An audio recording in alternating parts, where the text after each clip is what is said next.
Fala, rapaziada. Estamos aqui mais uma vez, Papo de Leones. Queria mais uma vez agradecer a todos que estão aí nos acompanhando, o pessoal da escola de futebol. Queria mandar um abraço. Jorge, mais uma vez, Mais uma. seja Bora. bem-vindo. Rapaziada, vou falar mais uma vez.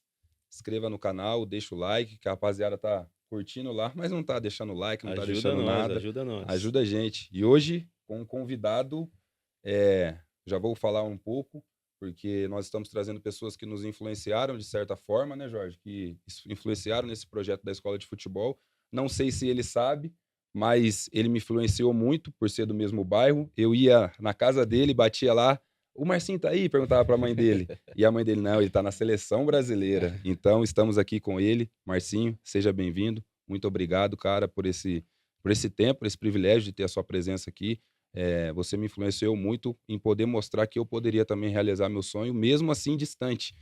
Não tínhamos uma amizade, porque você vivia jogando e eu sou um pouco mais novo, mas só de saber que ali na minha rua tinha um rapaz que jogava futebol e que chegou à seleção brasileira, quando ele foi convocado, acho que eu fiquei mais feliz do que ele. Então, você me influenciou nessa forma de acreditar no meu sonho que eu poderia chegar. Seja bem-vindo, meu amigo. Pô, obrigado pelo convite. Obrigado, Lucas, Jorge. Prazer sempre estar podendo falar um pouco da história, vivendo um pouco a realidade também, né? Mas ali do nosso bairro saiu grandes, não só do nosso bairro, mas de Campinas também, né? Ali Saiu saiu grandes, você, o Léo Gago. Léo Gago, você. Então, assim, de Campinas saiu bastante. Nós tínhamos uma potência muito forte de Campinas, né? Saíam grandes jogadores. Mas como é bom poder falar um pouquinho, né? E poder compartilhar com essa garotada, o como foi, né? E hoje, qual é as condições que a gente está seguindo de novo. Legal, cara. Para começar, né, vamos lembrar o Marcinho, aquele menino bem no começo, acho que foi na Ponte do Eulina que você começou. Como é que foi o início? Sempre ali com o futebol, sempre quis ser jogador de futebol. Como foi o seu início? Vamos relembrar um pouquinho. Ô Lucas, eu perco meu pai cedo, né? Eu tinha 7 anos de idade, meu pai acaba falecendo, meu pai era pontepretano e me levava no campo da Ponte, no clube da Ponte, e naquela época os clubes eram muito fortes, né? Você pega Guarani, você pega Ponte, pega ABB, Regatas, os clubes eram bem O assim, social do clube, né? o social do clubes eram bem tradicionais.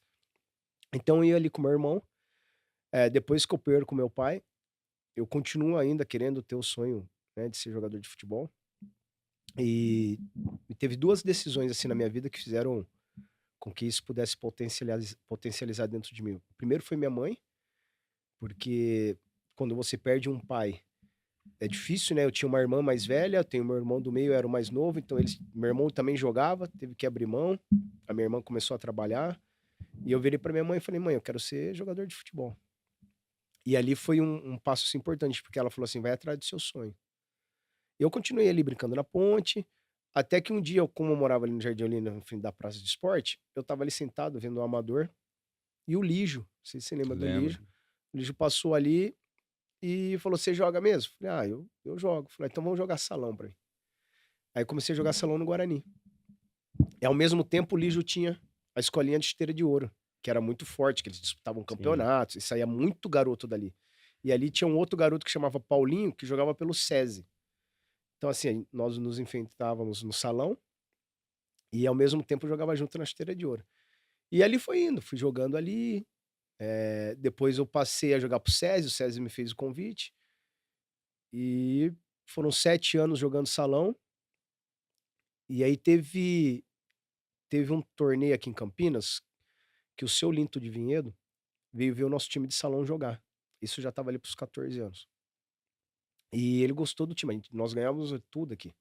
Ele levou o time inteiro para jogar campo para ele. Foi quando em 95 teve a Copa Luciano do Vale, passava na Band. E a seleção de Vinhedo foi campeã, e era nossa. Aí o Paulista de Jundiaí veio, pegou o time inteiro, Jorge, e levou para disputar o sub-15 na época. E aí foi a minha primeira vez que eu fui federado. E aí ali as coisas aconteceram de uma maneira, assim, muito rápida. Eu era infantil, já estava no juvenil já estava no júnior. Quando eu estava no júnior, nós fomos disputar, eu tinha 17 anos, nós fomos disputar um torneio que chamava Taça Londrina, que era bem forte. Nós chegamos nas quartas de finais.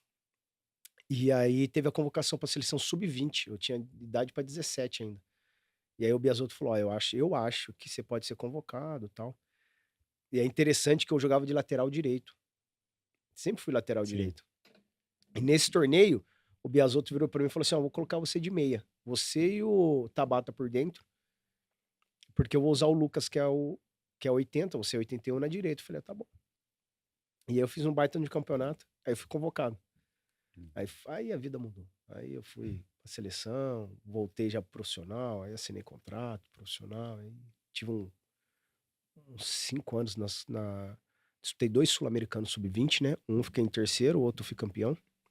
Depois passei pro sub-23 também, pré-olímpica, até chegar à seleção principal. E aí foi. Paulista, fui pro Corinthians, aí tem toda a história. Então o Jorge foi ao contrário, né? O Jorge começou de atacante, depois foi pra lateral, e você de lateral, depois indo pro meio, né? Virou meia, fazia mais gol que atacante, né? Não, teve um brasileiro que o Marcinho fez 19 gols. Foi no 19 Palmeiras. gols, mas Libertadores também, foi Fui artilheiro, artilheiro né? da Libertadores. Mas ali, cara, do Paulista, acho que as pessoas não têm noção do que é um menino de 17 anos ser convocado do Paulista Para uma pra seleção brasileira, sub-20. para a seleção sub-20 com Sub-20. 17 Eu anos. joguei com o Ronaldinho, porque assim, a seleção sub-20 era 79 e 80. Você podia escrever 2,81 para ir pro Sul-Americano.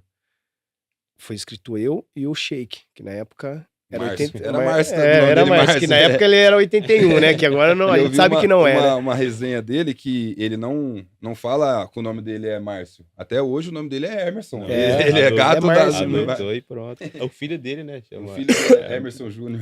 E aí foi eu e ele convocado, eu joguei com Ronaldinho Gaúcho, Júlio, que era 79, Gavião. Nós estamos sul-americano na Argentina e ficamos em terceiro.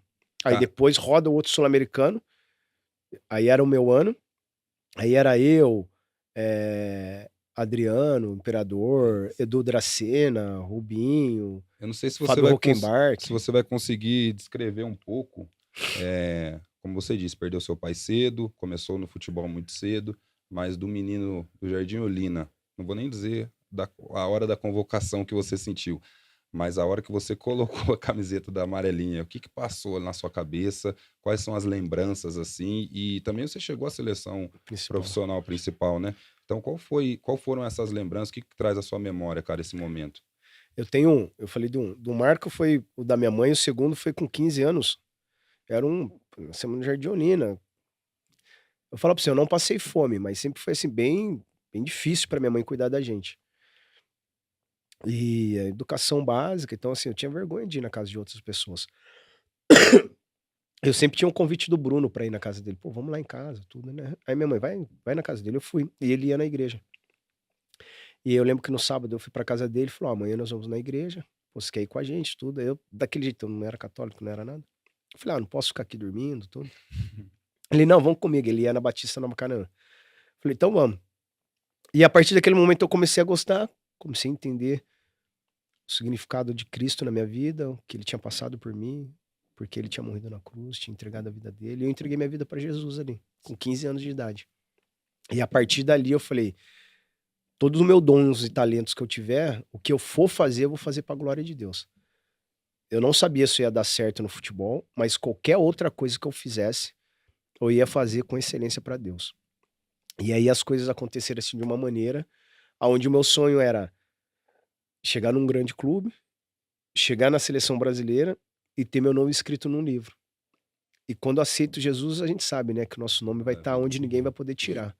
E quando concretiza a seleção brasileira, depois dali eu retorno, vou pro Corinthians, assim, é tremendo poder...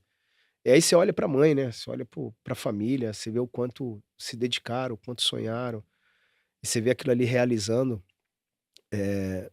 na sua vida. Pela graça de Deus, eu tive pessoas boas ao meu redor que pudessem me ajudar a ter uma carreira sólida. Nunca fui jogador de sair, essas coisas. Até mesmo acredito que essa decisão bem cedo me permitiu com que eu abrisse mão disso. Casei cedo, hoje eu tô com 28 anos com a minha esposa. Tenho 21 anos de casado, 7 de namoro. Ela tinha 13 anos, eu tinha 15. Então desde lá de Jardim Olina, nós estudamos juntos, estudamos na mesma escola. Então, assim, eu tenho uma missão muito grande na minha vida, que eu creio que através da geração da minha família, uma outra geração vai vir.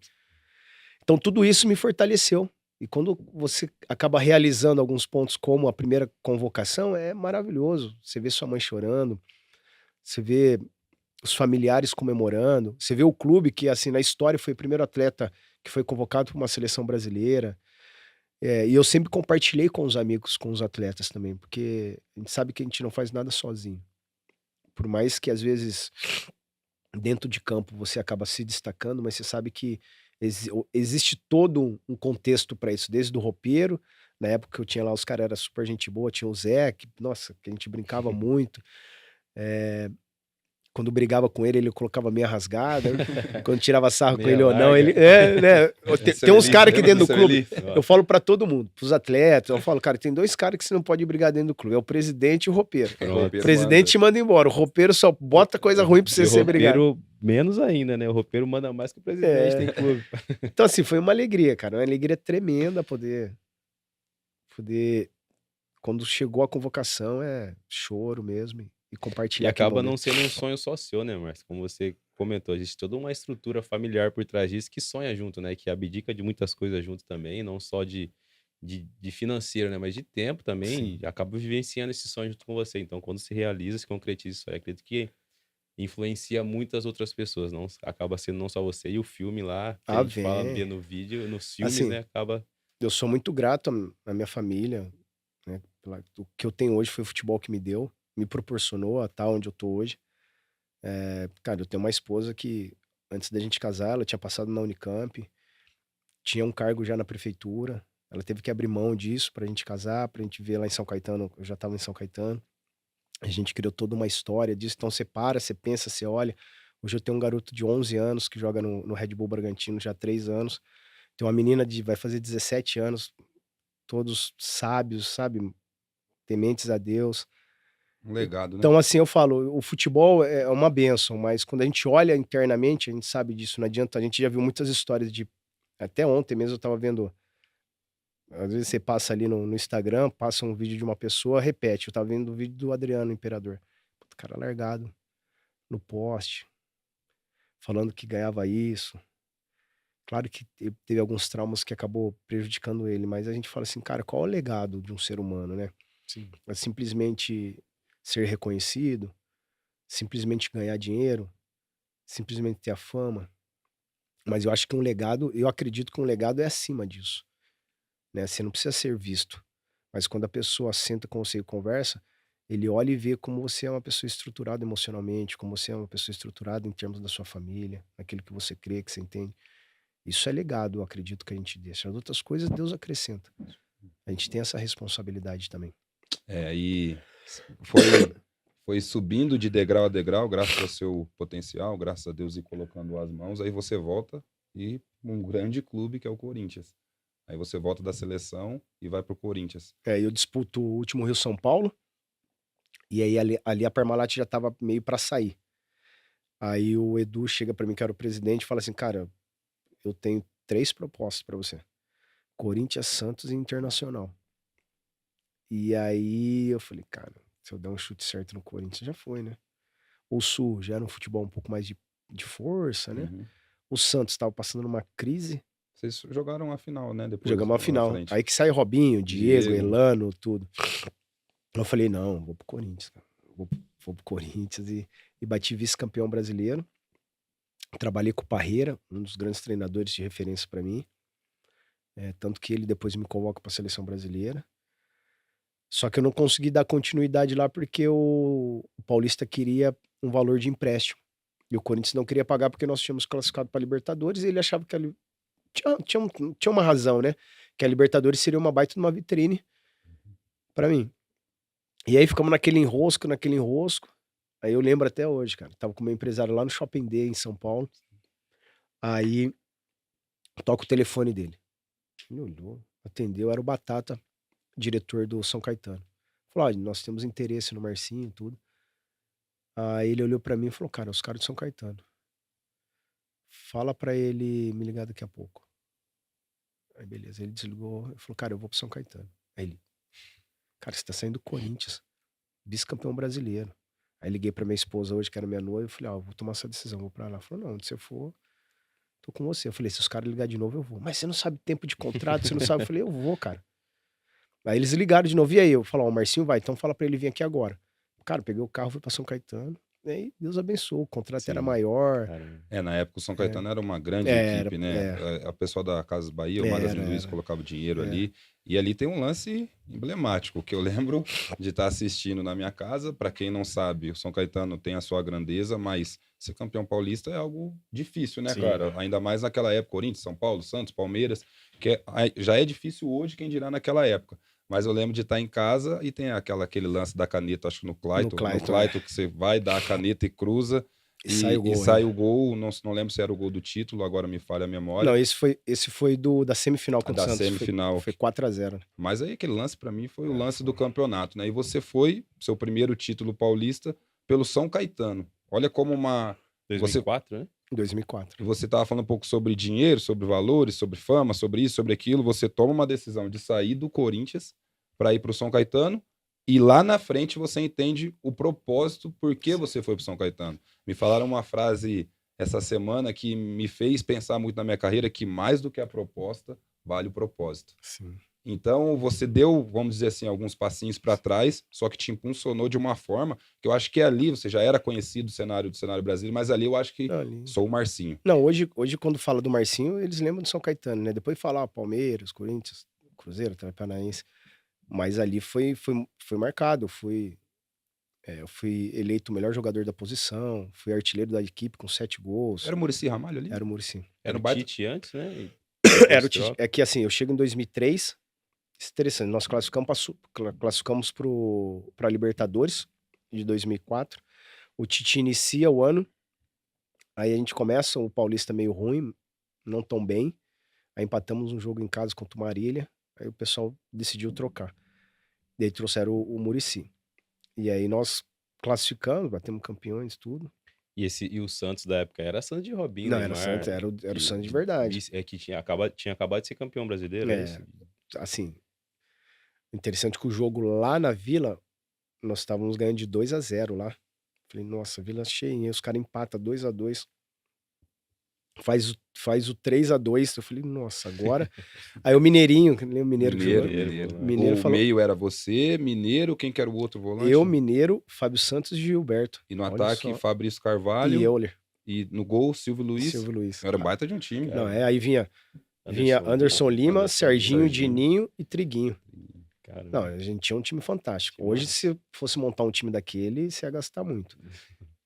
E aí, cara, o Mineirinho fazia gol, cara. Ele acertou um pombo, cara. Só fez gol, assim, na final, semifinal de Paulista, Mundial, só faz gol assim, Mineiro, assim, né? Não, aí na final também do Paulista ele fez gol. Aí patamos 3-3, aí vamos jogar em casa. Falei, em casa ali em São Caetano não tinha como, cara. Ali, assim... Parecia, Anacleto era bonito de ver. E a gente sabia que os caras tinham... Não era medo, mas tinha insegurança. Sabia que os caras... Porque assim, eu joguei no Corinthians, depois fui pro São Caetano. Quando eu tava no Corinthians, os caras falavam, porra, jogar com esse time é chato, cara. Porra, que time chato, é difícil ganhar lá. Os caras vêm aqui e incomodam a gente. Então, quando eu fui pro São Caetano, eu já sabia. Eu falei, relaxa. Os caras sabem que nós vamos incomodar, sabem que vai sofrer, e vamos fazer os caras sofrer mesmo. Aí foi bacana. Marcinho, e a gente contou um pouco da sua história pra frente já como profissional. Queria voltar só um pouquinho antes da gente continuar, falar um pouco da sua categoria de base lá atrás. É que hoje em dia você não é um jogador de uma estatura muito alta assim, visivelmente o que o pessoal prefere, principalmente hoje em dia, a questão da força na categoria de base. Eu queria saber quais dificuldades que você teve pela estatura lá na categoria de base, quando iniciou, se você teve dificuldade com isso, se você precisou de alguém que acreditasse em você mais do que os outros para poder ter essas oportunidades que você teve na vida. Jorge, eu vejo assim, como eu era lateral direito, então assim, lateral direito você não precisava ter tanta estatura, né? Só que eu era um garoto esforçado, então tinha muita velocidade pela ponta.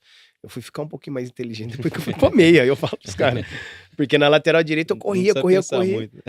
Corria, só que assim, eu tinha um bom cruzamento. Sim. Tecnicamente eu trabalhava bastante, tanto direita e esquerda. Então eu não tive essa dificuldade. Eu comecei a ter um pouquinho dessa questão de altura, até mesmo de biotipo, quando eu fui pra meia. Sim. Né? Porque daí preferi um cara mais de potência, um cara mais forte. Mas como assim, eu peguei uma fase boa, eu acabei quebrando um pouco isso, né? Porque na minha época também tinha Juninho, também tinha uns caras na minha posição que era fogo, né? Juninho, Marcelinho Carioca. Então eram jogadores assim que que não Já tinham tinha também estaturas altas. um padrão já Aí você pegava o estabelecido próprio ali que Djalminha, que também que não era alto. sim, O Alex já é um pouquinho mais. Então, assim, tinham jogadores que também ajudavam nessa época a não ter tanto esse preconceito. fortalecia isso aí, né, Agora, de na base, eu posso te dizer que nós deixamos aí de um tempo pra cá de muitos talentos pra trás. sim. Por questão dessa maneira de ver o perfil, se é maturado, se não é, se é forte, ou se é alto, ou se é. Depois de tudo isso vai ver se ele sabe jogar bola, né. Eu vejo que hoje uma das equipes que assim, não se preocupa tanto com isso, mas deixa o processo caminhar é o Red Bull. Né, eu fiz parte lá, meu filho joga na base, cara, se vê uns pequenininhos lá que eu São falar pra equipes você. que visam a formação, né, assim, Exatamente. existem muitas equipes hoje que visa o resultado, assim como a equipe principal, É. rotatividade de treinador, preferência por jogador forte, então acaba influenciando embaixo em clubes que talvez não tenham tanto essa Não ideia tem. de formação, que se perdeu muito hoje em dia, né. E tem assim, tem regiões que vai prevalecer mais uma característica de atleta, né. Ah, você pega o Sul. O Sul sempre foi Sim, né, sempre foi uma região onde, eh, prefere um atleta mais de sim. força, de imposição física, né. Você pega o São Paulo, Rio de Janeiro, já começa a ser diferente, né, Minas Gerais. Então assim, o Nordeste até mesmo você sabe que você tem um cara também mais Uhum. forte, mais potência. Então, mas eu vejo assim, tem que se dar o tempo, porque nem sempre o atleta forte, alto, ele vai entregar lá nos 15 anos. É. Vai chegar uma hora que a força vai igualar. Eu É, acho que a gente estava conversando, eu e o Jorge cobra bastante lá na nossa escola, na Leones, é que tem os meninos pequenininho, rapidinho, e o que que nós falamos para ele? Usa o que você tem de melhor. Se você é pequeno, potencializa o jogo rápido, sai do corpo do isso. rapaz, e potencializa e treina as outras vertentes. Sim, Porque não é porque o cara é pequeno ou porque é grande que ele cabeceia bem. Você tem inúmeros gols de cabeça. Sim. Então, antecipa tempo de bola. Então, às vezes, o treinador ali não tem esse discernimento ou também não quer ter para ter o resultado no final do ano, mas ele fala: não, vou colocar os maiores, os mais fortes, ao invés de ter esse trabalho. Não, ô Marcinho, você é pequeno, é fraco, porém você tem muita qualidade. Então, vamos forçar, vamos trabalhar sua potência, sua velocidade e vamos fazer um jogo para vocês assim. Hoje o treinador não quer fazer isso na base. mas eu acho que essa questão de o treinador não querer ou não ter a paciência, acredito que vem muito do respaldo que ele tem de quem tá acima dele, né. Às vezes o treinador até quer ter essa paciência, quer dar essa chance pro garoto, mas às vezes se ele perder 2 jogos aqui, principalmente na categoria de base acontece isso, se ele perder um título ali de um campeonato curto, a carreira dele já o cargo dele já tá balançando ali, então às vezes ele prefere o cara de força que vai dar um empate 0-0 pra ele ali, do que um pequenininho que talvez não vai aguentar uma força e vai trazer um resultado contrário que vai atrapalhar o andamento do Eu campeonato, da lembro em competição. 2018, quando eu iniciei como treinador, foi no sub-15 do Ituano. E nós não tínhamos sub-13, sub-14, né? Então eu misturava. E o que que eu fiz? Eu falei: "Eu preciso ter o sub-13 e sub-14, porque senão não vai dar". Aí o que que eu fazia? O sub-13 e 14 eu trazia um pouco antes, 1 hora antes, só analítico com eles. Direita, esquerda, cabeceio, só analítico. Eu mesmo junto com outro amigo, que eu acabei levando ele como auxiliar, trabalhar. Depois eu ia para o Era o Túlio que já sub-15, tava? o Túlio. O Túlio. Aí Conhecemos o Túlio. depois eu trabalhava o sub-15 já numa outra questão já de preparação para o campeonato, para o jogo. Mas eu fazia isso. Tanto que o Juninho queria exatamente era trazer de volta o atleta, Sim. o meia, o atleta Ainda rápido. mais sendo ele, né, que É. teve isso. E aí nós conseguimos, roda aí 2019 também, aí a maneira que eu entendo futebol, que eu gosto de jogar aqui sempre para frente, conseguimos fazer ali 19, aí 20 depois eu subo pra 17 e vou pro profissional. Quando eu retorno agora para o Ituano, já na equipe profissional, nós tínhamos uma reunião uma vez a cada 15 dias com todos os treinadores da base. Caramba, importante. Por quê? Porque nós queríamos padronizar a maneira, a filosofia, a ideia de jogo que o profissional tinha para a base. Por quê? Para o sub-20 chegar mais perto do que está o profissional, o sub-17 um pouquinho mais preparado, e o sub-15 só trabalha analíticos, sabe? Deixa o garoto Desenvolve o jogar. garoto. Ele não precisa ter um conhecimento tático, Sim. técnico, tático, né? Muito mais, ele precisa ter o técnico, ele precisa se desenvolver. E uma das coisas que eu falei, o Juninho estava junto também, os outros treinadores, eu falei, cara, vocês não precisam se preocupar aqui com o resultado. O Ituano não vai te mandar embora por causa de Esse respaldo é resultado. importante demais. Vai mandar eu embora. Sim. Porque eu preciso dar resultado lá em cima. Mano, vocês não. Agora vocês não, vocês precisam formar. Quanto mais vocês formarem atletas para a categoria de cima, melhor vai ser para vocês, melhor vai ser para a estrutura, melhor vai ser pro profissional, aí melhor vai ser para se investir na base. Então nós conseguimos fazer isso durante um tempo. Não sei se agora continua, mas eu vejo que continua os mesmos profissionais. Mas é isso, cara. É que hoje o futebol assim virou um negócio tão rápido, né? Que o garoto de 16, 17 anos já é. Sim. Mas a gente vai viajando na sua história, e daqui a pouco nós vamos chegar na parte profissional, né, treinador. Mas aí vem outra camisa pesada.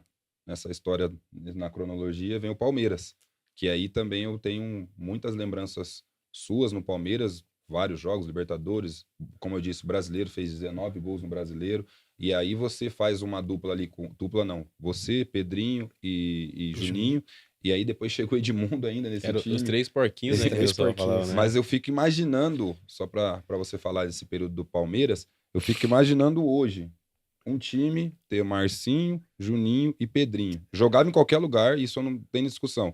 Mas um treinador ia querer tirar um dos dois para colocar um volante, ou abrir dois na ponta, ou fazer alguma coisa. Mas vocês três jogarem junto foi algo assim que, cara, eu imagino eu, como volante zagueiro, marcar esses três, correr atrás desses Isso. três. Eu lembro quando a ida pro Palmeiras, nós iniciamos o Brasil. Primeiro jogo do Brasileiro, 2005, contra o Goiás, lá nós empatamos. Aí o Batata me liga e falou: cara, tem um grande clube do Brasil atrás de você. Você quer sair? Eu falei: quero. Aí ele já tava tudo certo, né? É o Palmeiras, tudo. Aí eu saí, já fui, acertei e tal. E eu tive um momento muito feliz no Palmeiras, assim. Eu não saí do jeito que eu gostaria, por questão administrativa, por término de contrato. Eles achavam que eu tinha só 6 meses, na realidade tinha 1 ano. Mas o tempo que eu vivi ali dentro, eu fiz 30 gols. Em 2 temporadas. Se a gente for dividir, são 15 gols por ano. Sim. Se você der uma olhadinha aí, tem atacante que não Hoje faz em dia isso. É difícil Tem. achar. Tem atacante que não faz 15 gols numa temporada. E o atacante de beirada ainda faz 2, 3 gols e acham que é muito. Então, assim, e quando eu chego no Palmeiras, uma das primeiras pessoas que me dá apoio é o Juninho. Pô, o Juninho me abraça de um jeito assim, cara. Eu só não fui morar no Alphaville, que eu falei que essa vida aqui não dá, pelo amor de Deus. Mas assim, nós tivemos um entrosamento ali dentro, ali muito bom, e aí também junto com o Pedrinho. A questão é que nós pegamos uma época o Leão, né? E o Leão era muito vaidoso. Sim. E quando ele lança os 3 porquinhos, nós fomos jogar contra o Figueirense fora, nós ganhamos de 4. Eu fiz gol, o Pedrinho fez gol. E aí no retorno, quando a gente vai pro outro jogo, ele saca o Pedrinho. Caramba. Pura vaidade. E aí... Mas assim, momentos assim muito bons no Palmeiras. Muito mesmo. Aí roda 2006, o Pedrinho sai e vem Edmundo. Imagina, eu não sei como ia jogar hoje. Marcinho, Pedrinho, Marcinho, Juninho e Edmundo. Alguém ia pra beirada. Sim. E um talvez nem jogasse.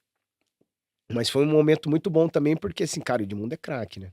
Edmundo é craque. Você foi um dos poucos que fez hat-trick também no antigo Palestra, né? Foi. Eu Contra fiz, Gramado desse foi tamanho. contra o Vasco Nossa. do fiz contra o Vasco, Romário, jogava ainda na época. eu fiz contra o Vasco, fiz contra o Botafogo. Caramba. E interessante contra o Vasco, foi legal que no jogo lá, quando a gente entra dentro de campo, o Romário vem, a gente se cumprimenta, eu falo, pô, depois a gente troca a camisa? Ele falou, não, troca. Pô, na hora que acaba o jogo, cara, ele vem na minha direção, vem eu tiro a direto. camisa. Tanto que lá em casa eu tenho um mural assim, que tem a camisa dele, eu troquei com o Ronaldinho Gaúcho, quando ele tava no Flamengo e no Atlético Mineiro.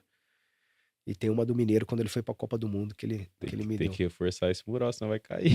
Pesado, hein? Ô, Marcinho, o Jorge tocou no assunto do gol. Você um meia, um segundo atacante, mas um meia de origem, que também criava muito. Sempre teve aflorado dentro de você isso de fazer gol, de querer fazer o gol, ou alguém mudou essa chavinha? Porque eu falo, eu, primeiro volante, ficava marcando, jogando, e eu comecei a reparar que todo segundo volante que jogava comigo, acabava o campeonato, proposta boa, e eu continuava. Aí eu falei, ó, alguma coisa tá errada. Aí porque, aí eu falei, Jéssica, que legal. Eu falei pra minha esposa, pô, todo mundo que joga comigo vai embora, mas por que eu não tô indo embora? Aí eu falei, não, eu preciso começar a fazer gols. Esse ano eu fiz 3, mas eu tive essa autoanálise, eu preciso chegar um pouquinho, preciso cabecear, isso, aquilo. Você sempre teve isso de fazer gol, pisar na área, de querer fazer gol. Eu vi uma entrevista sua que você falou, não, certo atacante, eu tocava lá no fundo para ele cruzar, que senão ele não cruzava. Certo lateral também tocava mais para cá. Então você já pensava antes, você lia jogada antes, mas você sempre foi um jogador de fazer muitos gols? Assim, isso fui criando, assim, né? Mas eu tinha um objetivo. O meu objetivo é assim, o 9 ia ser o artilheiro do time, eu tinha que ser o vice. E aí eu comecei a criar algumas coisas que nem pênalti, bater pênalti, treinar falta, né? Eu falei, eu tenho que ir pros clubes e eu preciso bater pênalti, eu preciso bater falta. Então eu treinava muito isso. Pelos clubes que eu passei, No São Palmeiras, Caetano. você foi deixar um homem bater o pênalti, não deu muito certo. Não né? deu muito certo, não. Podia ter feito mais gol na Libertadores. Saiu mais uns 2 pênaltis ali. Mas eu sempre tive essa meta pra mim. Eu tinha que ser o vice-artilheiro da equipe. Se você for pegar, eu sou o vice-artilheiro da história do São Caetano. Se eu for pegar o Paulista, eu fiz bastante gols ali no Paulista também. No Palmeiras, eu fui artilheiro da Libertadores, fui artilheiro da equipe no Brasileiro, perdi por 2 gols que o Romário foi. Quando eu rodo pro Cruzeiro, acho que o Cruzeiro ali não tive um bom momento, assim, técnico, porque eu me machuquei. No Atlético Paranaense, eu fui artilheiro da equipe no Campeonato Brasileiro, e depois do ano. Então sempre tive essa estratégia. E alguns que eu tocava mesmo no fundo é porque eles gostavam de dar o cortinho, né? Mas eu era, mas eu era o cara que pisava na área. Eu gostava. Isso daí que eu lembro em 2004 com o Muricy chega, aí ele fala assim, ó, Márcio, você precisa marcar o volante. Eu falo pro senhor, não dá. Ele tem que me marcar. Ele falou, não. Eu falei, cara, eu marco ele me leva lá na nossa área. Quando a gente recupera a bola, ele vem andando do meu lado, que ele tem que me marcar. Aí ele, moleque, o que você quer? Eu falei, eu vou vir até o meio. Mas e aí? Eu falei, se eu não decidir pra frente, você me tira do time. Dele, eu falei, não, você pode me tirar. Cara, primeiro coletivo, ele, dizer uma coisa pra vocês. O Marcinho vai vir até o meio, só que ele falou que vai decidir lá pra frente. Se ele não decidir, eu vou tirar ele. Então vocês marcam aí na hora que o volante... Cara, eu fiz 7 gols no Campeonato Paulista e fomos campeões. Mas isso eu e o Jorge, nessa nova empreitada aí, e o Jorge já há mais tempo, com o curso da CBF, tudo, mas nós gostamos também que a criança ou o adolescente, que eles debatam com a gente. Não seja aquele, beleza, vai ficar aqui, tem alguns que nós falamos, vai começar o treino, você nessa posição, faz 5 minutos de treino, você olha lá, ele tá lá ainda. Parado lá ainda. E eu falo, gente, vamos, toma decisão, atitude, personalidade, coragem. E você tem um caso com o Leão no treinamento, que eu vi você comentando, que o Leão toca a bola errada, você vai e chuta, e depois até vou pedir para você contar. E esse caso com o Muricy. Poxa, o meu forte é atacar, eu vou vir até o meio. Mas hoje eu acho que se perdeu um pouco dessa... Coloca muito-se na conta do treinador, mas eu acho que o jogador precisa ter um pouquinho dessa personalidade, um pouquinho dessa responsabilidade. E nós tentamos colocar nas crianças, vai, faz, toma decisão. Eu falo para os meninos, o primeiro pensamento que vem na sua cabeça qual é? Que dribla. Se errar, volta e marca. Mas eu tento colocar isso nas crianças, nos meninos, nos adolescentes ali, mas trazendo para o nosso lado profissional e na base, eu acho que se perdeu jogadores como você assim. O que você pensa, já indo para esse lado como treinador, sobre o atleta, a tomada de decisão do atleta, que está faltando e muito, ao meu ver? Eu vejo realmente um atleta assim, muito dependente do treinador. Muito. E às vezes até tão dependente que às vezes transfere um pouco. Eu, como treinador, eu nunca vou criticar, ou nunca vou, né, criticar o que seja um jogador que esteja fazendo aquilo que eu peço. Então, principalmente extremos, principalmente não, todos os jogadores meus que trabalharam comigo, eu falo, cara, se você tentar o primeiro passo para frente, se você tentar sempre para frente, eu nunca vou reclamar. O que eu reclamo, o que me deixa agoniado é você domina a bola, você tem a opção de dar o passe pro cara e você toca para trás. Por que você faz isso? Medo, insegurança, área de conforto. Então, os meus treinamentos são todos os treinos que estimulam 1 para 1. Erra, vai. Porque na hora você vai acertar. Quanto mais você incomodar o defensor, uma hora vai acontecer. Quanto menos você incomodar, mais você vai marcar. Isso é normal. Então, assim, eu vejo essa dificuldade hoje em relação aos atletas poder também ter esse perfil de chamar a responsabilidade. Eu tive um caso com o Leão mesmo, que eu falei pra você ele ajeitou a bola e deu um bicudo lá pra beirada. Ele, que é isso? Eu falei, professor, ajeita a bola direito. Depois se eu errar lá no jogo, você vai cobrar de mim. Aí ele, vai, Romário. Eu, acertei lá no V. Aí, mas é assim, ele gostava de atleta assim, de personalidade. Agora, uma das coisas que eu fazia era assim, eu treinava muito, Lucas. Eu chegava antes, eu corria, me dedicava, entregava o máximo lá, ficava depois. Com o Muricy, não é que eu não queria marcar, é que eu não tinha hora que eu não precisava descer Lá. tanto lá embaixo pra poder, né? Tinha hora que você podia ir Tinha no meio. Mineiro e Fábio Santos ali. Pra que É, você vai descer ali pra marcar? pô, né? Eu podia ir meio termo, já me posicionar pra receber a bola e partir pra cima, partir pro ataque. Mas eu tinha essa consciência que eu tinha que recompor rápido, que eu tinha que fechar o espaço. Não era simplesmente ir até o meio de campo e ficar parado lá. Então eu tinha uma consciência tática de marcação na parte defensiva. Cara, hoje, tanto você vê entrevista, vamos ver o que o professor fala. O cara não dá a opinião dele. Não, Pô, mas eu acho que, a gente. acho que é um pouco até do que a gente conversou em off aqui, passa um pouco pra geração também, né? Hoje eles não são dependentes só do treinador, é dependente da mãe, do pai. Hoje você vê a criançada aí, lembro com 14 anos eu jogava na categoria de base da Portuguesa, de esportes. Eu saía uma aula mais cedo da escola aqui no São Bernardo, pegava o cometa, descia lá na rodoviária, atravessava a ponte de Shopping D, caía dentro do estádio. Hoje em dia você pergunta pra uma criança de 15, 16 anos, já pegou um ônibus dentro de Campinas aqui, não sabe o que é, não sabe por qual porta tem que entrar pra passar na roleta. Jorge, Então a dependência, isso aí, a geração mudou muito, né? muito. Na minha época, morava ali no Jardim Olina, andava até o Tavares pra pegar um ônibus. Se não, andava até o Jardim Aurélia, porque eu ia na casa do Arthur, goleiro, que dali nós íamos treinar. E à noite eles me deixavam em casa. Senão eu ia até o Tavares pra pegar o ônibus pra Vinhedo descia na rodoviária, esperava lá uma van, voltava. Cara, aí eu vou dar um exemplo. Esse ano minha filha, mudei ela de escola. Cara, tem hora que você não dá. Eu falei pra ela, ó, o ônibus passa na frente da sua escola e para em frente do nosso condomínio. Você vai aprender a andar de ônibus. Ah, você vai aprender a andar de ônibus. Não vai cair sua perna, não vai cair sua mão, Sim. não vai cair nada. Aí aprendeu. Aprendeu. Eu falei, cara, pelo menos aprende.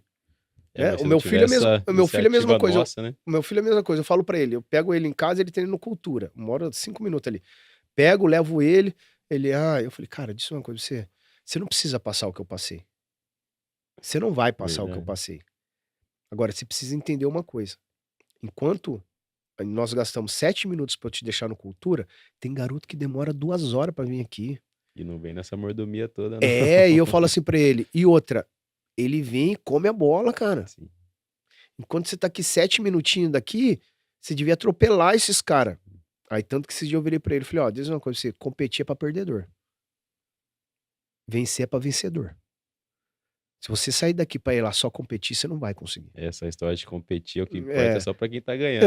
Isso Aí é ele uma olhou coisa que me deixa louco. Aí ele olhou pra mim e eu bati no peito dele e falei, você entendeu? Então toda vez que você entrar dentro daquele campo lá pra treinar, treina pra vencer. Não é pra competir. Ele olhou. Então tá, pai. Você tem que estimular, cara. Eu trabalho hoje como treinador do Sub-13, né, do Projeto Bugrão aqui no estádio. Então é o que eu digo pra molecada, eu digo, a gente vai gastar 1 hora, o nosso treino dura 1h15. 1h15. Se vocês fizerem bem feito, vocês vão sair com 1h15 de conhecimento, de aprendizado. Se vocês quiserem levar nas coxas de qualquer forma, vocês vão gastar mesmo 1h15 e não vão aprender nada. Então vocês decidem, querem sair daqui com 1h15 de aprendizado ou 1h15 que vocês perderam no dia de vocês? Então essa é a diferença, né, hoje em dia, da gente tentar passar para eles também o que a gente vivenciou, né? Porque E Lucas, se for depender Jorge, eu vou falar pra deles... você. E hoje eu vejo, independente da classe, cara. Dependendo da classe. Se o cara mora lá, se o cara mora aqui. Tanto que assim, hoje eu vou no Jardim Olina. Na minha época lá, a favela, se ela na favela, era só terra. Você vai ver hoje, já não é mais. É asfaltado. Tem um É sintético sintético. ali, aqui. Né? Você já viu o garoto com celular iPhone, você já viu o garoto com Samsung. É bem diferente. Já nas mudou realidades, tudo mudou isso muito. também. Entendeu? Então, assim, até mesmo a geração nossa, vamos dar um exemplo, nossa de classe média pra baixo, hoje é diferente da nossa época 30 anos atrás, por aí, 32 anos atrás. Então, até isso a gente tem que saber lidar. Eu acho que falta um pouco de gana, cara. Eu acho que falta um pouco de gana, um pouco de vontade um pouco nessa geração. Eu vejo que qualquer não, eles já desistem e nós poxa, era vamos, e ponto final. As pessoas me perguntam às vezes, se você não fosse jogador, você seria o quê? Eu falo, não, eu não tinha plano B. Não tinha. Eu não tinha plano B, não sei se vocês pensavam isso, mas era uma vontade, uma Não, gana de era vencer. dedicação só para aquilo. Porque hoje, às vezes, eu e o Jorge montam um treino, aí durante a semana a gente faz um físico, faz algo do tipo. Antes de começar o físico, a molecada tá reclamando. Eu falo, gente, vocês estão achando que futebol lá na categoria de base é só chutar a bola? Só chutar a bola, só ficar brincando. E olha que nós montamos só treinos físicos com bola. Até mesmo que nós tentamos pegar os treinos profissionais que nós passamos e adaptar para a iniciação, adaptar para o alto rendimento, adaptar para essas crianças também. Então nós tentamos colocar sempre uma bola. Eles, teve um menino que chegou um dia no treino, não na nossa escolinha, na outra que eu trabalho, falou, tô cansado. Eu falei, mas nem começou o treino, cara. Aí ele, não, tô cansado. E foi de carro, vai embora de carro. Só foi pra escola. Eu falei, cara, como é que você tá cansado? Então acho que falta um pouquinho dessa gana nessa geração. E aí eu falo assim, e é responsabilidade de quem? Os pais. Dos pais. O pai que faz o que você fez, bater no sim. peito.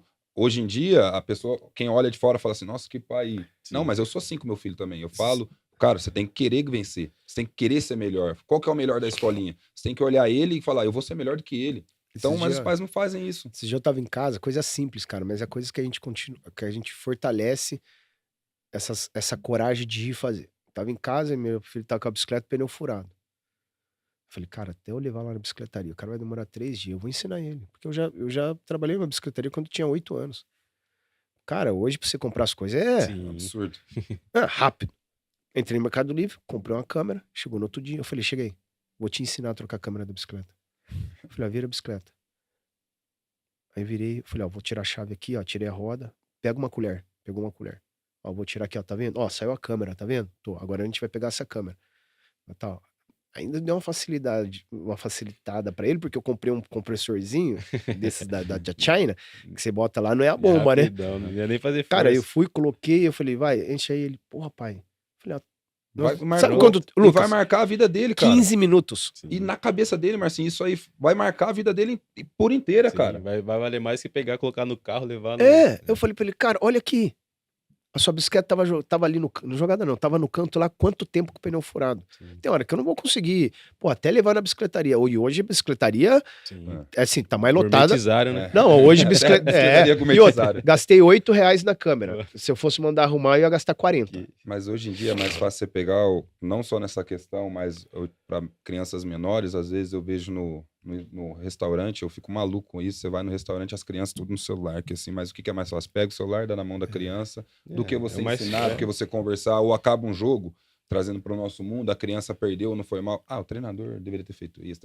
Não, chega a criança e fala. O Pedrinho fala muito isso, quando ele chega pro pai dele no Vasco, ele fala, o treinador tá de sacanagem, não me coloca.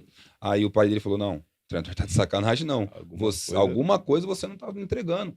Então, acho que os pais precisam entender que precisa voltar a ser da forma de antigamente, cara. Sim. O preto no branco, jogar limpo com a criança, claro, depende da idade, as formas de falar, as formas de conversar, mas também precisa mostrar para a criança que ela precisa também se dedicar um pouquinho dos pais, né? Eu tenho também alguns alunos que até muito acima do peso e os pais, só come besteira, mas quem que compra besteira? O garoto de 13 anos, de 12 anos não sai de casa, vai no mercado, compra alguma coisa. Dinheiro pra fazer isso. O pai que compra, então... Às vezes você vai falar assim, puta, mas você é chato. Não, que nem meu filho e minha filha.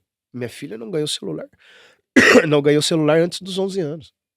Depois dos 11 anos, eu só dei o celular pra ela por causa da escola. Meu filho vai fazer 12 o ano que vem, em abril, ele não tem celular. Ele usa o da minha esposa, ele usa um iPad, mas ele não tem, e eu não vou dar celular pra ele por formação. Sim. Então, na minha casa hoje, quando a gente vai almoçar, todas as refeições, celular não tá nem perto.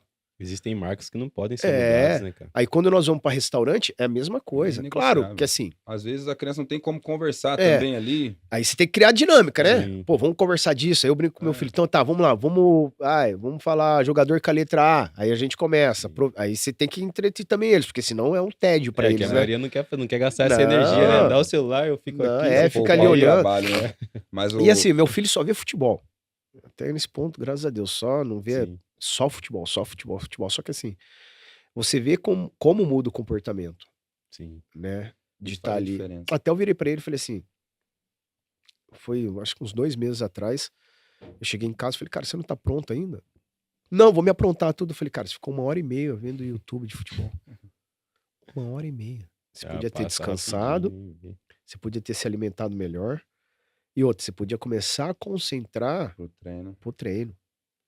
Porque você acha que com 11 anos você consegue virar A botãozinho, a chavinha, é. chavinha da sua cabeça e ir lá e treinar? Eu, com 43 anos hoje, tem hora que a gente não consegue. Não, os nossos primeiros 10 minutos lá é É. uma É, maravilha. existem estudos que comprovam, né, que 2 horas antes do treinamento Sim. ainda influencia para você se conectar com o treino psicologicamente, né? Cognitivamente, tem que ter todo esse Ô, estudo aí. Marcinho, e você tem uma carreira já por mais pouco tempo como profissional, mas com muitas histórias. Mas para fechar, claro que você não encerrou a carreira ali, você foi campeão de novo, paulista, pelo Ituano, já num outro momento da sua carreira.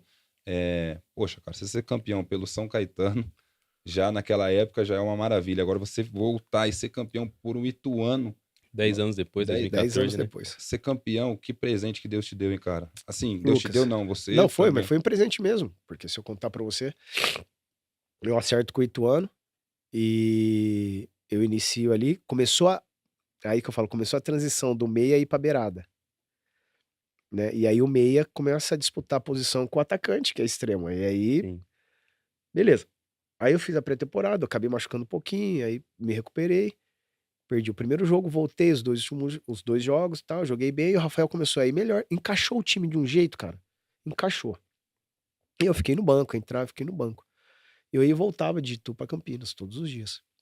Aí um dia eu tava no caminho, aí Deus falou assim pra mim: o Espírito Santo falou no meu coração, enquanto vocês forem humildes, vocês vão chegar longe.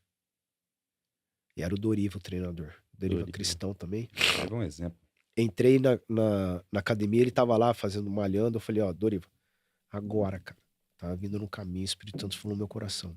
Enquanto a gente for humilde, nós vamos chegar longe nesse campeonato. Eu não sei como, as coisas estão tudo encaixadinho. Pô, e pensa, assim, com todo respeito, já era o Marcinho, tava no banco, Sim. eu queria jogar. Não, os relatos são que você É. ficava e ajudava muito É. ainda. Então, assim, eu queria jogar, mas eu falei assim pra ele, eu falei, o que você depender de mim, eu vou fazer. Eu vou dar dura nos caras, eu vou exigir dos caras se eu jogar ou não jogar, se eu for pro jogo ou não for pro jogo, você pode contar comigo, mas eu creio, nós vamos chegar longe. Tanto que tem um fato dentro de um treino, que um jogador foi e abriu o braço pra ele, começou a xingar e tal, e o moleque tinha 18 anos. Aí nós fomos beber água, eu chamei ele no cantinho assim, e falei, cara, já tem 33 anos já. Já ganhei, fui campeão, já tudo e tal. Mas eu nunca desrespeitei um profissional, cara. Então eu vou falar assim pra você, ou você vai lá e pede desculpa, ou eu vou dar no seu meio. Aí ele olhou pra mim, eu falei, não tô brincando não. Por isso que eu tô te chamando aqui quietinho aqui, ó. Senão eu vou dar no seu meio. Aí ele retorna, professor, me desculpa, gente, me desculpa, tal. E aí foi caminhando, cara. Sim. Aí batemos na final, título, eu antes- sou o único atleta a ganhar 2 Paulista com equipes menores. Caramba. O único da história do Campeonato Paulista de ganhar com a equipe de menos expressão. Não, e eu acompanhava por você, pelo Rafael, né, que também tava. Eu ainda não tinha uma amizade com o Salles, mas, cara, o que eu torci naqueles pênaltis ali Ah, não tá escrito, cara. E tem muitas histórias assim que o Rafael me contava, falou muito de você, ele falou, cara, o Marcinho me ajudava de uma forma, porque é um cara do seu tamanho, cara, ficar no banco de reserva, se é qualquer um outro, acaba com o não. ambiente. Ah, sim. Acaba com o ambiente, mas você teve a sabedoria, a inteligência, a humildade de entender, e Deus mais uma vez te deu essa recompensa, esse título, vamos dizer assim, além de ser campeão, ser o único atleta campeão 2 vezes. Aí nós vamos para a parte agora que o Jorge vai fazer 1 milhão de Ah, eu perguntas, tô coçando aqui. porque, cara, você trabalhou com Parreira, Tite, Muricy Ramalho, inúmeros caixinhas, Barbieri, então...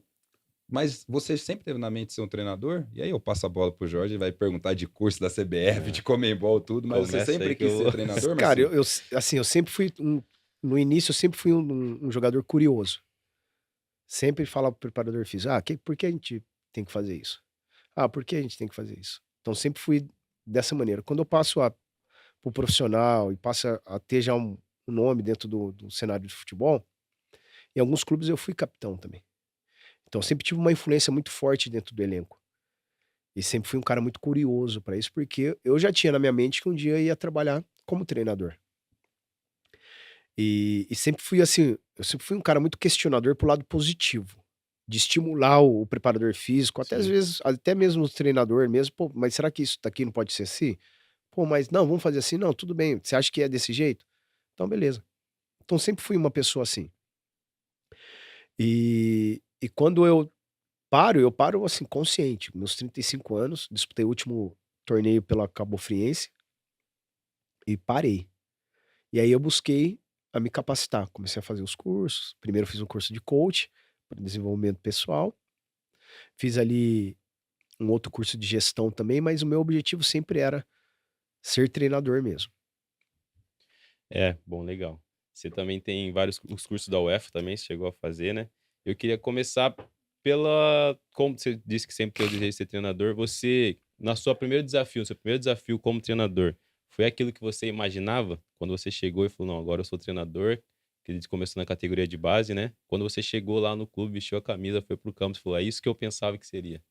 Cara, assim, é impressionante, né? Ainda bem que eu tive, assim, o meu objetivo não era trabalhar em base.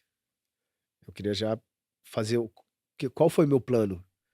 Eu vou bater até a licença Pro da CBF, que vai demorar uns 5 anos, e nesse tempo eu vou me capacitar, porque sempre, né, ainda existe aquela questão, o jogador para e acha que ele vai trabalhar com o que ele fez na carreira e não pela Sim, capacidade de uma outra posição hoje como treinador. Então eu procurei me capacitar. E fui batendo, licença B, licença A, até que um dia eu estava numa peladinha no futebol, o Juninho também estava. Aí ele falou: "O que que você quer pra sua vida?" Eu falei: "Eu vou ser treinador". "Ah, mas que treinador?" "Quero treinador de treinador profissional". "Ah, você não quer base?" Eu falei: "Não quero passar pela base". "Ah, mas ele falou uma coisa, mas você tem que começar a colocar em prática". Isso foi em sim, 2018. Isso foi, assim, em março. Eu falei: "Não, beleza". Em agosto ele me liga. Aí ele fala assim: "Ó, eu tenho um cargo pra tô precisando de um treinador pra sub-15". E lá no Ituano você sempre teve a oportunidade, você sempre vai ter, se assim, se você trabalhar tudo certinho, você vai ter a oportunidade de ir subindo de categoria, até se tiver competência e bater no profissional. sim.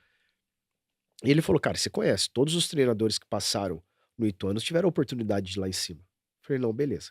Aí ele me liga, aí eu aceito. E assim, foi algo tão realizador, assim, no momento que você senta, e aí você sai de lá, né, você sai daquele lado ali dos atletas, você passa, tá do outro lado, você fala: "Cara, eu também eu não posso errar no que erraram comigo", Sim. começando com o sub-15, né. Então assim, foi um momento muito bom, um momento muito bacana. As capacidades continuaram, hoje eu tenho a licença Pro, a licença da Conmebol também, que é internacional. Eu não tirei a UEFA, mas a minha é da Conmebol. Então, foi maravilhoso poder iniciar, e em 2019 nós tivemos alguns resultados bons, Sim.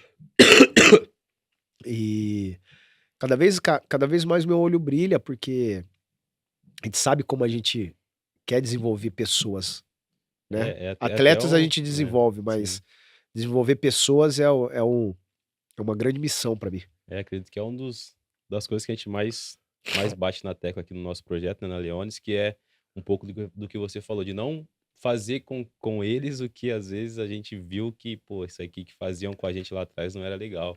Questão de promessas, questão de sacanagem dentro de campo, assim, de às vezes boicotar um jogador ou algo por decisão pessoal do treinador, que tem cada um, ser humano tem seu ego, né? Então, acredito que o que você falou é bem importante, porque é o que a gente relata aqui também. A gente não quer fazer com os nossos atletas que talvez, às vezes, alguns maus treinadores aí faziam na nossa época. E você também citou a questão de ser curioso, né? Eu até trago isso, pensei muito bem, lembrei da minha época. Eu também, qualquer treino físico, eu pergunto, mas por que isso aqui? Ricardo Paradela deve estar assistindo aí, depois eu assisti também. Thiago Vegetti, o Caio Giri, pô, parava os caras e falavam, mas por quê? O Antônio Cobal, até tive com ele no curso, foi meu preparador físico em 2013, chegou agora em 2024 aqui, a gente se encontrou no curso da CBF. Então eu fui bastante questionador, assim, de querer saber o porquê, tá? Mas a gente vai fazer isso, dura tanto tempo, mas por quê? Qual que vai me proporcionar esse treinamento, né? Então eu até peguei um pouquinho dessa ideia que você falou, lembrei da minha época, que E também foi bem e daí a assim. gente olha pra trás e a gente vê que a gente correu muito errado, né. Sim, Muito, né? Eu demais. tenho tanto que assim, quando eu estava no Atlético Paranaense, o Márcio Henriques e o Jean, um era o preparador físico, o outro era o auxiliar. Eu falei: "Cara, um dia nós vamos trabalhar junto. Vocês vão sofrer comigo, velho". Aí eu vou para o Ituano agora, o ano passado, virando o ano, eu levei o Márcio Henriques, que foi meu preparador físico, que tá lá Que hoje, legal, cara. e a gente pode compartilhar muitas coisas de lá de trás. Tanto que o Márcio também era um cara muito estudado, assim, ele tinha Sim. muito conhecimento da área. Mas eu olho pra ele e falo, cara, a gente fez tantas coisas lá atrás, assim. Ele E falou, ver a Márcio, evolução, né, cara? eu falei, cara, teve treinamento que a gente não tinha necessidade de fazer, o Sim. quanto sobrecarga Ah, o que Ronaldo fala muito, né, que a maioria das lesões dele foi por conta da sobrecarga também do Eu treinamento. lembro que lá perto de 2010 a gente fazia muito Tiro de tiro mil, de tiro 10, de 10 10 mil, mil. né? Com 10 de mil. Hoje em dia, graças a Deus, não existe A mais reapresentação era isso. Eu peguei pô. treinador, peguei preparador físico na época de Jundiaí. A reapresentação era 5 tiros de 1.600. Independente da posição, Era. independente. E outro, o pior, o meia corria com o atacante. Sim. isso. Com o lateral direito. Pô, daí era. Eu falava pros caras, não dá. No Chegava Atlético atrás, os caras Paranaense eu ficavam peguei bravos o. ainda. Então, eu peguei o negão, esqueci. Cara, a passada dele dava 3 na minha, cara. Pô, ele dava uma, eu tinha que dar 3. Eu falei, cara, não. Ô, Marcinho, e você teve Tite, esse que eu falei, Tite, Muricy, Leão, Parreira, na seleção, não sei quem mais você pegou de treinador, Parreira. mas você é um treinador que deixa bem claro que você é um treinador que joga ofensivamente, que joga pra cima, que joga pra frente. Eu acredito que isso é muito bom pra nós que trabalhamos com futebol, ter treinadores com características, mas a sua é muito marcante. Eu comparo, claro, situações diferentes. O Diniz tem um jeito de jogar, mas você tem essa característica e fala abertamente Sim. isso. Eu não sei como o mercado abraça e olha isso, os diretores, diretores, presidente, para contratar. Mas você não tá nem aí, cara. Eu vou jogar para frente, assim, assim. Eu acho isso maravilhoso, que lá fora quem faz isso vira um rei, um ídolo, e aqui no Brasil nós estamos um pouquinho atrás de pessoas que deixam, assim, claro, a filosofia e o jeito de jogar. E você passou pelo Bragantino, fez a entrevista e eles viram isso em você. Viram isso em você e contrataram por conta disso. Eu acredito que nós vamos começar a ter mais treinadores assim. Mas por ser os pioneiros, é mais difícil. Então, o que você pensa sobre a sua forma de jogar, que eu acredito você fala que não vai mudar e não tem que mudar mesmo, porque é o que te trouxe até aqui, e é o que você acredita, é o que você se sente confortável para fazer, mas nós, olhando para o outro lado, você sente uma resistência, as pessoas querendo se intrometer um pouquinho, como é que você vê tudo isso? Lucas, eu vejo que nós estamos passando por um momento de transição muito difícil. E quem tá pagando é a geração nova. Sim. Que infelizmente ainda não tá conseguindo, num futebol imediatista, ter longos trabalhos. Tanto que se a gente vai pegar, ó, tava ontem, final de Sul-Americana e final de Libertadores. A gente tem um treinador brasileiro, que é o Diniz. Se o Corinthians for pra final. Certo? Nós temos o Milito no Atlético Mineiro. Nós temos o Arthur Jorge. Nós temos o Ramon, se passar, e nós temos o Diniz. É um brasileiro. Ô, Marcinho, mas eu só te cortando, desses todos, cara, eu vou falar porque eu conheço. Você, o fulano, o ciclano, o beltrano, não tá muito longe de capacitação de Arthur Jorge, de Diniz. Só que, às vezes, o Arthur Jorge, às vezes o Abel, tem um slogan, vamos dizer assim, por ser português ou espanhol, eu acho que não tem nacionalidade. Mas eles, a mídia trata eles como muito melhor e não é muito melhor. Eu vejo que, pelo que nós estamos conversando no seu trabalho, que, cara, se der um time desse na sua mão, você vai fazer jogar do mesmo jeito. Sim. Então, eu acho que tem essa resistência ainda, cara. Não, eu vejo assim. Então a gente vai para essa nova safra. Eu vejo que existe todo um contexto em relação ao treinador brasileiro que parou um tempinho, que ficou parado no tempo. Querendo ou não, vou dar um exemplo de quem eu trabalhei com o Caixinha. Tem muito mais organização que muitos treinadores que eu já trabalhei. Aprendi muito com ele. Então eu vejo assim essa dificuldade. Quando eu saí do Red Bull para ir pro Ituano, o Thiago virou para mim e falou assim: "Você acredita no que você aprendeu? Você acredita?" Ele falou assim: "Você acredita em quando eu fui lá te contratar, eu te trouxe pro Red Bull, esse tempo que tá aqui, você acredita no que você trabalhou, que a identidade que você criou, que você fala para mim que é o futebol para frente?" Ele falou: "Acredito." Ele falou: "Então só não se vende. Acredita nisso." Então a pressão hoje no Brasil, e aí eu vejo que assim, eu bato palma pro Diniz, porque o Diniz melhorou a forma dele jogar. Porque o Diniz lá atrás era um outro Diniz. Mas a identidade ele não abriu mão. Se você olhar o time ontem do Diniz jogando, toda hora ele vem pra cá, povoa, segura, transfere, vai pro outro lado, povoa. segura, joga. Então, assim, é a identidade dele. Às vezes não vai ser tanto como era antes o melhorando, né? risco, Tendo ele vai algumas melhorando. Então, melhorias. assim, eu, como a minha característica, eu gosto de futebol ofensivo. Aonde é melhor você roubar a bola? Lá na frente. Pronto. Agora, tem uma coisa em mim, Lucas, que assim, para aqueles que trabalharam comigo, eu aprendi no Red Bull e levei pro Ituano, não é falar, é treinar.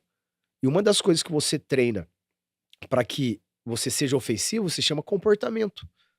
Então você cria treinos aonde o comportamento do seu atleta sempre vai ser para frente.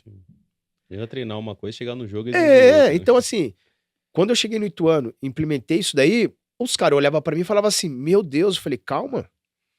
Calma". O primeiro jogo contra o Londrina nós ganhamos 2-1. Fui jogar lá contra o Vitória com o mesmo, tomamos 3-1.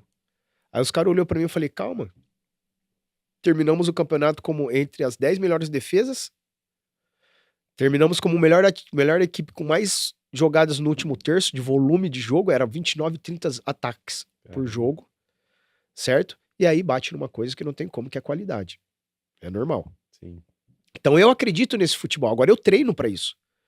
Então quando um profissional, um diretor, um supervisor, um diretor técnico, um diretor, ele vem conversar comigo, ele tem que entender também disso. E Aí também entra precisa dar o respaldo para dar as peças tá, para você fazer isso. né? mas aí entra uma outra área. O diretor técnico, o coordenador técnico, ele tem que também entender disso. Ah, eu vou atrás do Márcio. Ô, Márcio, por que você é tão seguro que você joga pra frente? Porque eu treino. Porque tá aqui, ó. A minha filosofia de trabalho é essa. A minha metodologia é essa. Certo? Não importa pra mim qual seja o de 35 ou se de 18. Porque eu crio estímulo. Porque eu tenho uma ideia. Porque eu já fiz e deu certo. Então isso daqui é o Marcinho como treinador. É isso que falta hoje no futebol brasileiro que eu vejo. O cara pegar o Jorge, pegar o Lucas, pegar o Marcinho, vamos entrevistar meia hora com cada um. Sim. Entrevistou. Qual fez mais sentido pra você? Ah, o Lucas. Beleza. Então isso também não tem no Brasil. Só que manter, né? Depois da entrevista, manter. Porque não adianta depois da entrevista 2, 3 resultados negativos. né? Mas assim, isso daí é culturalmente, cara, não tem como. Esse ano foi um ano assim que eu vi cada coisa acontecendo no futebol brasileiro, na Série B, até mesmo na Série A, que é difícil, né? É difícil. Agora, o treinador, ele tem uma responsabilidade, né? Por isso que eu falo assim, eu fui mandado embora do Ituano fazendo aquilo que eu acredito. E muitas vezes vinha aquelas vozinhas de trás, ó, joga reativo. ó. Aí eu Não falava seria assim, melhor. não seria, ó. Aí eu tenho uma visão assim, se você tem um treinador reativo, você vai exigir pra ele jogar ofensivamente, você acha que ele vai conseguir? Você tem um treinador ofensivo, você vai chegar pra ele, pô, tem hora que a gente precisa dar uma equilibradinha, o Aí que você acha? consegue.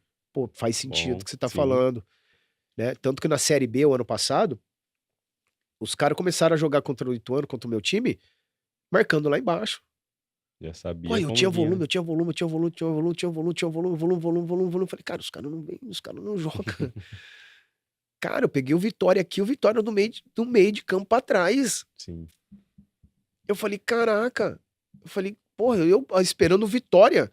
Os caras vão vir aqui e vão pressionar a gente. Nada, Já deixou a acaba gente criando essa sair. identidade, né? Já fica... Aí claro que depois eu sangrava pra pegar a bola, porque os caras tinham qualidade. Mais intenso lá em cima. Então assim, Lucas, quando eu falo que eu bato nessa ideia, né, minha identidade ofensiva é isso. É o que eu acredito que pra mim é mais produtivo eu roubar a bola lá em cima e já ser vertical e rápido do que eu ser um cara reativo. É isso que eu acredito. Jorge, E eu treino todo dia. O meu treino, se você for ver, eu mandar meus treinos pra você, você vai ver que todo treino é treino de comportamento pra ser agressivo. É treino de comportamento pra ser vertical. É treino de comportamento pra terminar a jogada. Nós treinávamos uma jogada de saída de bola, que se você for pegar o jogo ano passado, Sport, nós ganhamos do Sport. O Ituano nunca tinha ganho de um time do Nordeste. Nós ganhamos do Sport lá de 2-1. 7 minutos. 7 minutos estava 2-0 pra nós. Nós fizemos um gol de saída de bola com 40 segundos. Que é uma jogada que a gente tinha. Disso daí. Põe a bola na diagonal, sobe pra pressionar, roubou a bola, Já tá ali. termina no gol. Não volta a bola pra trás. Nós fizemos um gol com 40 segundos. Então, assim, eu não tô vindo aqui falar que o Márcio é o cara, ele assusta quem fala que o Márcio é ofensivo, não. Você sabe o Porque que tá fazendo. exatamente. Eu Trabalha treino pra para isso, né? isso. Sim. Precisa ter característica para isso. Rafael Pereira. 36 anos, 37 anos. Ele jogou comigo. Sabe onde ele ficava? Marcando na linha do meio pra frente. Sim. Aí um dia eu cheguei pra ele e falei, e aí, Rafa, o que você acha de jogar assim? Ele falou, pô, professor, muito melhor. Pô, antes a gente ficava lá atrás, lá era toma a bola na área e tira daqui. E Sufoco os toda caras de hora. novo vinha pra cima da gente. Agora, cara, agora a gente que tá tendo que dar dura nos atacantes pra fazer gol, porque a bola passa Verdade. toda hora lá na frente da área Sim. e os caras não botam a bola pra dentro. Eu falei, Ninguém começa a jogar bola e pensa, vou ficar marcando. É. Ninguém. cara, tem um lance contra o ABC lá, que os meus 10 jogadores tá na meia-lua pra frente do adversário, meia-lua do adversário no meio de Sim. campo, tá os 10 pra frente, Cara, pressionando os caras. algo treinado, né? Exatamente, é isso que eu falo. Então eu pego meus treinos, meu treino é pra isso. Ah, esse ano teve alguns momentos que eu acabei tomando alguns contra-ataques, por questão de corrigir um pouquinho, corrigi e as coisas voltaram a dar certo. Mas são ajustes defensivos. O Guardiola Fica mais sofreu fácil, isso, né? né? O Guardiola tanto é que veio, É, mas aí tem um aporte financeiro. Teve uma temporada que o Guardiola contratou o Walker, mais 2 zagueiros, porque ele falou, tô tomando muito contra-ataque, preciso de uma defesa rápida.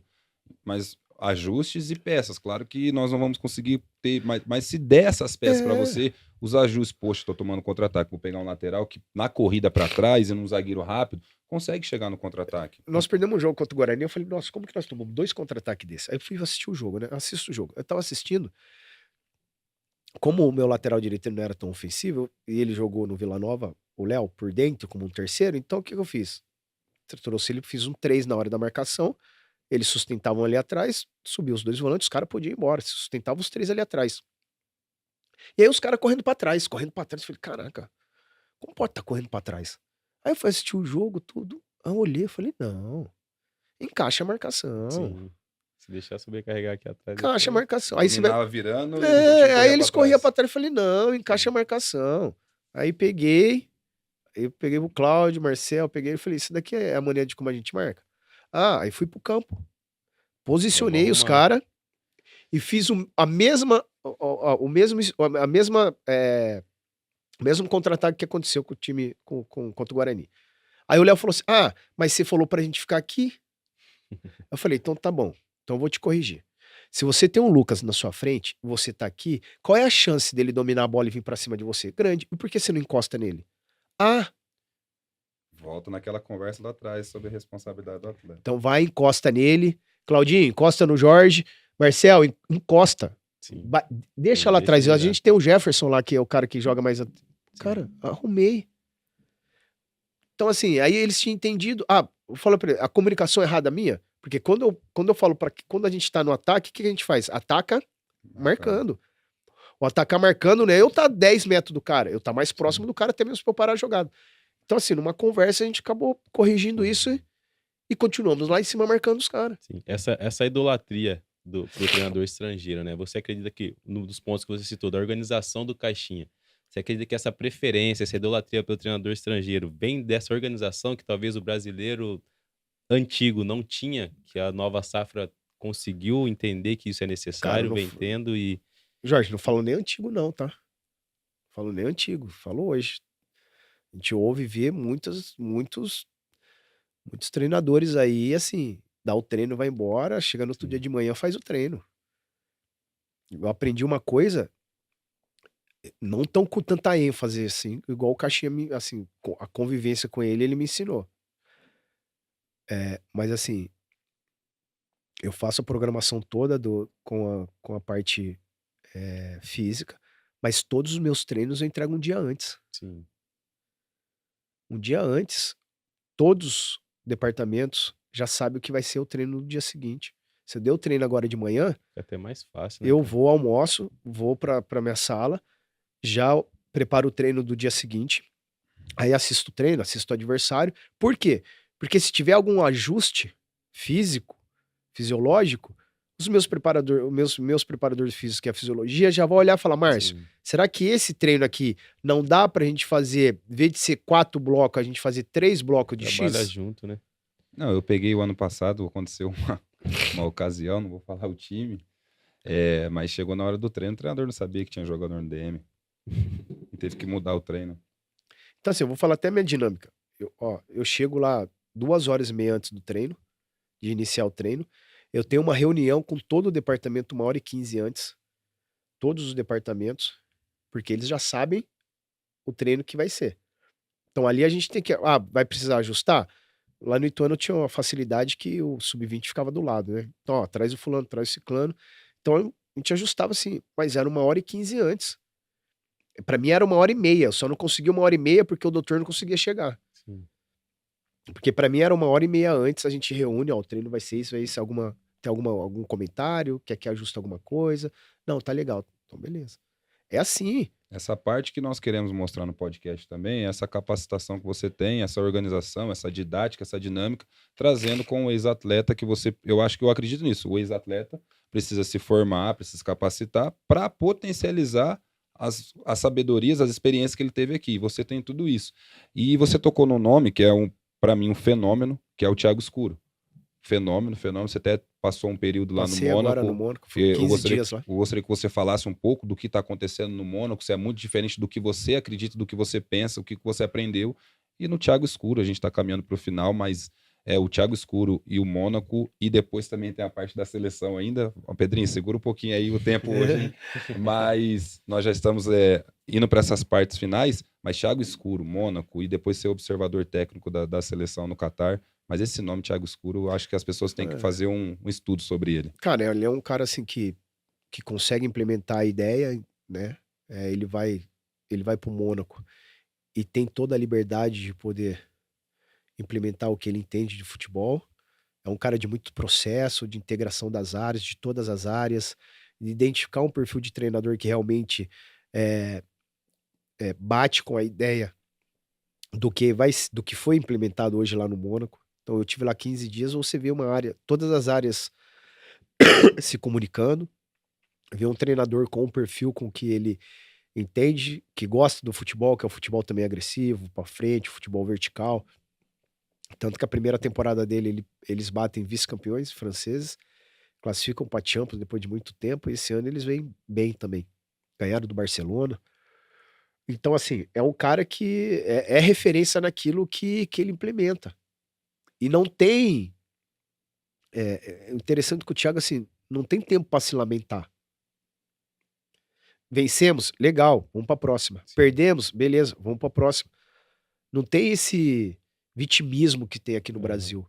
Pô, caraca. E Se muitas tivesse vezes acontecido ali isso. no ambiente do Red Bull, a gente vivia um pouquinho disso. Porque a gente, quando eu chego no Red Bull, a gente tá na zona de rebaixamento. Nós ficamos 15 rodadas na zona de rebaixamento no Campeonato Brasileiro de 2020. Cara, até sair. E todo momento era isso, cara. Bora olhar pra frente? Bora fazer mais? O que você pode fazer mais? O que você pode entregar mais? O que você pode trazer de solução? Era só pra frente, cara. Era só te estimulando aí. Não tinha o vitimismo. Pô, mas o fulano. Pô, mas o ciclano. Então isso é algo que, assim, faz ele competente e levou ele para um lugar hoje onde ele tá com toda a segurança. E tem essa parte da comissão técnica do Tite, né? Ser um observador técnico, é mais um presente aí, mais algo que te capacita cada vez mais. Como é que foi esse período, fazer essas observações, estar ali com o pessoal, Juninho, Tite, o pessoal dali da comissão da seleção brasileira para ir para uma Copa do Mundo? Foi bom. Eles mudaram a maneira de poder avaliar. Antes eles mandavam os jogos para os analistas dos clubes, né? Os analistas faziam um relatório e mandavam para eles. Eles, nessa Copa, eles optaram por mudar. Vamos mandar 2 treinadores para observar a Liga das Nações, junto com 2 analistas. Porque assim, é mais fiel o treinador estar olhando o jogo, Sim. estar no jogo ali observando, do que você tá na televisão. Acaba sendo uma tratativa mais É. pessoal também, né? Então, e aí o Juninho me liga perguntando se tinha conversado com o Tite, tinha dado o nome meu e do Ricardo Gomes, o Tite aprovou, falou, não, tudo bem. E aí eu passo a fazer parte da comissão da seleção. Então, quando tinha convocação, eu era convocado, aí o Red Bull me liberava, eu ia pra Europa assistir a Copa das Nações. Então peguei o grupo ali de Portugal. E Portugal, Espanha, Suíça, assisti amistosos também Inglaterra e Alemanha, até começar a liga. Então eu ia assistir os jogos e retornava para o Rio de Janeiro e lá sentava com o Tite, toda a comissão e falávamos do relatório do que a E gente ele tinha. escuta bastante, Marcinho? Escutava bastante? Escuta, e assim, é um cara muito inteligente, né? Um treinador muito inteligente, conhecedor. Então, assim, teve um lance lá, né? O Kenny saiu assim pra fazer uma jogada, né? E aí o analista comentou, falou assim: ah, mas então, ele sai tudo. Aí ele virou: Marcinho, isso daí é padrão ou foi pontual? Eu falei: não, foi pontual, não é padrão dele. Ele falou: é isso daí. Ele só saiu pra fazer uma jogada ali. Isso daí não é padrão dele. O padrão dele é lá mais dentro da área. Sim. Então, eu não. Você tá ali, você tem que também ter o Senão domínio, o acaba, conhecimento do que pô. você tá falando. Sim. Senão vira bobeira, né? É. E aí, beleza. Agora, a minha alegria era ser convocado pra Copa, né? E aí acabou sendo o Ricardo Gomes, mais um analista, mas fiquei super feliz. Fui pra Copa assistir também. Tava no Fui lá assistir. processo, né? Aí você se sente parte do processo sim. quando é assim, porque tem um pouquinho, um pouco não, não é muito. Mas, Marcinho, Jorge, quer fazer mais alguma pergunta, meu irmão? Tenho muitas, mas o tempo não vai deixar, então a gente tem que marcar outra. Vamos fazer o podcast parte 2. Parte dois. Mas assim, cara, o que eu queria deixar bem claro são duas partes. A primeira é que você me influenciou muito em busca do meu sonho, e hoje, com o nosso projeto, a Escola de Futebol, nós estamos pensando em trazer pessoas que, de certa forma, que nem sabem, mas nos influenciaram, e também mostrar para as pessoas o quanto você é capacitado, o quanto você trabalha, o quanto você tem dentro de você esse conteúdo, e não dá, né, cara? Um cara que trabalhou como um profissional, um atleta, tudo que você passou, e agora todas essas capacitações, todas essas pessoas que você está pegando experiência, é no mínimo uma Série A do brasileiro, mas eu creio que Deus está abrindo uma porta gigantesca para você, e daqui a pouco nós vamos estar acompanhando e torcendo, como foi minha infância inteira torcendo por você. Obrigado pelo seu tempo, obrigado por você ter vindo falar com a gente, falar com a rapaziada aí, a nossa escola de futebol. Os pais vão gostar bastante desse bate-papo, não só os pais, mas segue a gente no YouTube, por favor. Comentem lá, compartilhem, porque está sendo um podcast melhor do que o outro, né, Jorge? E nós estamos muito felizes. Muito obrigado, desejo boa sorte, que Deus abençoe nessa nova trajetória, que daqui a pouco vai aparecer um clube, e tenho certeza que eu vou estar te vendo na televisão em breve. Pô, obrigado. A gente fala de capacitação, né? Esse ano eu tô me formando em educação física. Ai, maravilha. Sabe? Há 4 anos atrás eu iniciei, né? E esse ano eu me formo. O meu objetivo é ir para a área da psicologia do esporte. Essa área que eu acredito que é uma área que a gente precisa entender bastante. Muito, né? Precisa entender bastante. Então, assim, o desenvolvimento ele não para. Porque nós sonhamos, eu sonho, né? De chegar num nível alto. E para chegar lá, eu tive uma experiência no Mônaco num nível muito alto, e a gente sabe o quanto é uma responsabilidade dessa. Mas estamos no caminho. Queria te agradecer, Lucas, Jorge.